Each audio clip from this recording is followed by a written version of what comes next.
যে আলোচনার আয়োজন করেছে প্রেক্ষাপট আপনারা জানেন। দ্বিতীয় দফা আলোচনায় আজকে মূলত 4টি বিষয়ের উপরে বিভিন্ন রাজনৈতিক দলের যে মতামত এবং এক ধরনের বিনিময়ও সেটা আজকে শুরু হলো। এখন পর্যন্ত আলোচনা মূলত 70 অনুচ্ছেদ বিষয়ে যে সংস্কারের প্রস্তাব করা হয়েছে সেই বিষয়ে আলোচনা হয়েছে। আরও 3টি বিষয় আছে, সে আলোচনা চলমান আছে।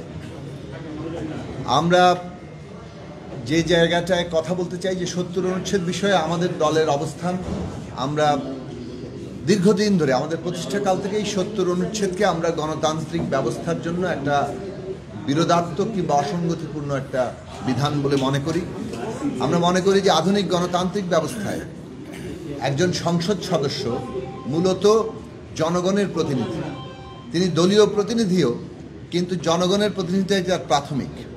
ফলে জনগণের সার্বভৌমত্বই যেহেতু গণতান্ত্রিক ব্যবস্থার ভিত্তি, ফলে সেই দিক থেকে এই 70 অনুচ্ছেদ জনগণের সার্বভৌমত্ব প্রয়োগ করার মাধ্যম হিসেবে জনপ্রতিনিধি তার যে স্বাধীন মতামত দেওয়া, তার জনগণের কাছে তার জবাবদিহিতা করার যে জায়গা, সেটা ক্ষতিগ্রস্ত হয় 70 অনুচ্ছেদের দ্বারা। এই ক্ষেত্রে সে কারণে 70 অনুচ্ছেদের বিলোপ সাধনের জন্যই আমরা আমাদের রাজনৈতিক কর্মসূচি, আমাদের অবস্থান, আমাদের প্রতিষ্ঠা লগ্ন থেকে আমরা সেই লড়াই করে এসেছি। আপনারা সবাই জানেন, একটা গণতান্ত্রিক রাষ্ট্র ব্যবস্থা, গণতান্ত্রিক রাজনৈতিক ব্যবস্থা নির্মাণের জন্য গণসংহতি আন্দোলন তার প্রতিষ্ঠাকাল থেকে লড়াই করছে এবং এই বিদ্যমান সংবিধানের গণতান্ত্রিক রূপান্তরের জন্য আমরা দীর্ঘকাল ধরে কথা বলে এসেছি। এবং আজকে বাংলাদেশে এটা প্রধান রাজনৈতিক প্রশ্ন হয়ে দাঁড়িয়েছে, কেননা আমাদের রাজনৈতিক ব্যবস্থা বিদ্যমান সংবিধানের স্বৈরতান্ত্রিক চরিত্রের কারণে, এককেন্দ্রিক ক্ষমতা কাঠামোর কারণে একটা অচল অবস্থার মধ্যে চলে এসেছিল। একটা ভয়ঙ্কর স্বৈরচারী ফ্যাসিস্ট শাসন আমাদের উপর চেপে বসছিল।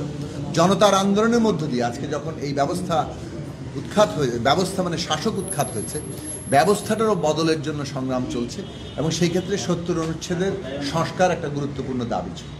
আমরা যখন ফ্যাসিস্ট শেখ হাসিনার শাসনের বিরুদ্ধে যুগপৎ লড়াই করছিলাম, সেইখানে আমরা 31 দফা কর্মসূচি নির্ধারণের সময় 70 অনুচ্ছেদ সংস্কারের প্রশ্নটি তুলেছি এবং আমাদের দল এবং আমাদের মঞ্চ, গণতন্ত্র মঞ্চের দিক থেকে আমরা যে 31 দফা প্রস্তাব তুলেছিলাম, সেখানে আমরা বর্তমান বাস্তবতায় অন্যান্য দলের সাথে তাদের একটা সম্মিলিত গণতান্ত্রিক জায়গায় পৌঁছানোর জন্য, যেহেতু আমরাই যা বলছি সেটাই একমাত্র নয়, অন্যান্য দলের বিবেচনাও এখানে করতে হচ্ছে এবং গণতন্ত্রের শক্তি ভারসাম্য এবং এই অন্য দলের বিবেচনা অত্যন্ত গুরুত্বপূর্ণ। সে কারণে আমরা দুটো বিষয়ে রেখে, অর্থাৎ আস্থা ভোট এবং বাজেট, এই দুটো বিষয় রেখে আলোচনা মানে বাকি সকল প্রশ্নে সংসদ সদস্যরা তাদের স্বাধীনভাবে ভোট দিতে পারবেন সেই ব্যবস্থার জন্য কথা বলেছিলাম। আমরা দেখেছি যে এই ঐকমত্য কমিশন, 5ই আগস্টে অভ্যুত্থানের পরে যে সংবিধান সংস্কার কমিশন হয়েছে এবং তারপরে ঐকমত্য কমিশন হয়েছে, তাদের প্রস্তাবের মধ্যে বিভিন্ন রাজনৈতিক দল তাদের মতামত দিয়েছেন। সর্বশেষ ঐকমত্য কমিশন 3টি বিষয়ের প্রস্তাব করেছেন: আস্থা ভোট, বাজেট এবং সংবিধান সংশোধনের প্রশ্ন। এইসব প্রশ্ন নিয়ে আলোচনা চলছে, কেননা এর বাইরে রাষ্ট্রপতি নির্বাচনের প্রশ্ন, জাতীয় নিরাপত্তার প্রশ্ন, এমনকি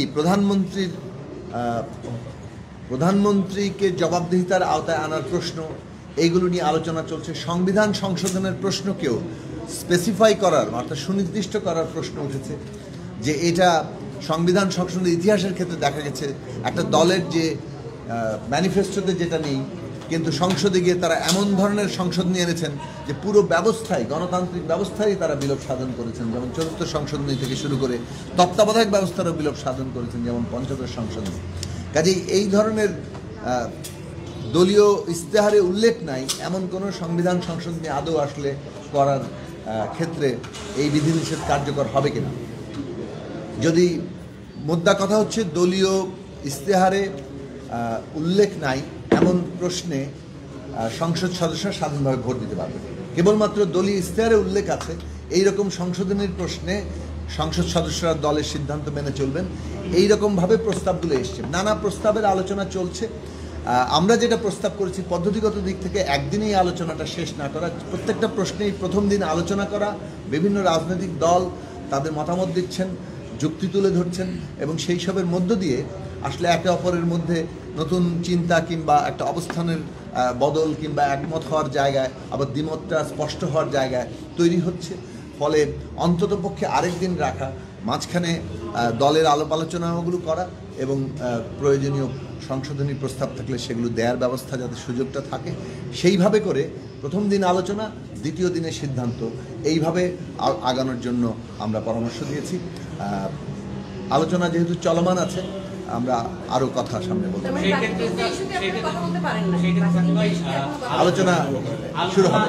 এই আলোচনাটা যদি এইভাবে নির্ধারিত হয়, জুলাইয়ের মধ্যে তারা সমুদ্র এক ধরনের ডেডলাইনের কথা আমাদেরকে বলেছে।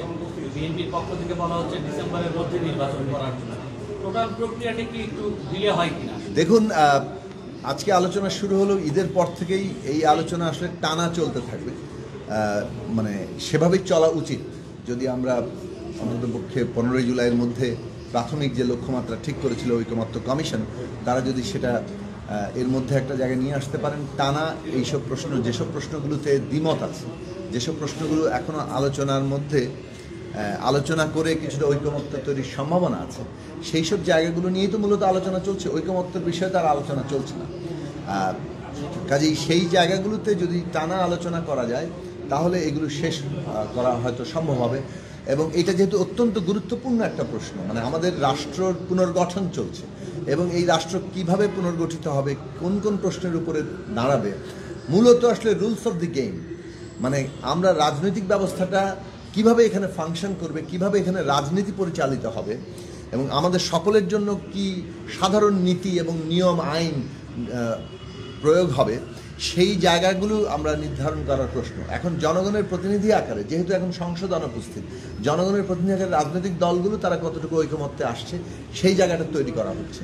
এবং দ্বিমতের জায়গা, ঐকমত্যের জায়গা সব নিয়েই তো আগে জনগণের কাছে যাওয়া হবে। শেষ পর্যন্ত অনুমোদন তো জনগণই দেবেন এবং সেটা একটা নির্বাচনের মধ্যে দিয়ে একটা পার্লামেন্টে যে সেই জিনিসটা চূড়ান্ত করতে হবে। রাজনৈতিক যে দলগুলো আছে তারা নির্বাচিত হওয়ার পরে বিভিন্ন সময় তাদের সুবিধা মতো পরিবর্তনটা করে, যেটা আপনি বলেছেন আওয়ামী লীগ করেছে, এই পরিবর্তনটা যেন নির্বাচিত সরকার না করতে পারে, ওই জায়গা থেকে কোনো পরিবর্তন বা শক্ত সংস্কার করার কোনো প্রস্তাবনা আছে? এক্ষেত্রে আমাদের প্রস্তাবটা হচ্ছে যে আগামী যে পার্লামেন্ট, সেই পার্লামেন্টটা হতে হবে হচ্ছে সংবিধান সংস্কার পরিষদের নির্বাচন। অর্থাৎ আগামী সংসদে আসলে জনগণের কাছে যে ম্যান্ডেট, সেই ম্যান্ডেটটা থাকবে হচ্ছে এই সমস্ত সংস্কারগুলো করার, এবং এটা জনগণের অনুমতি ছাড়া আসলে এটা পরিবর্তন করা যাবে না।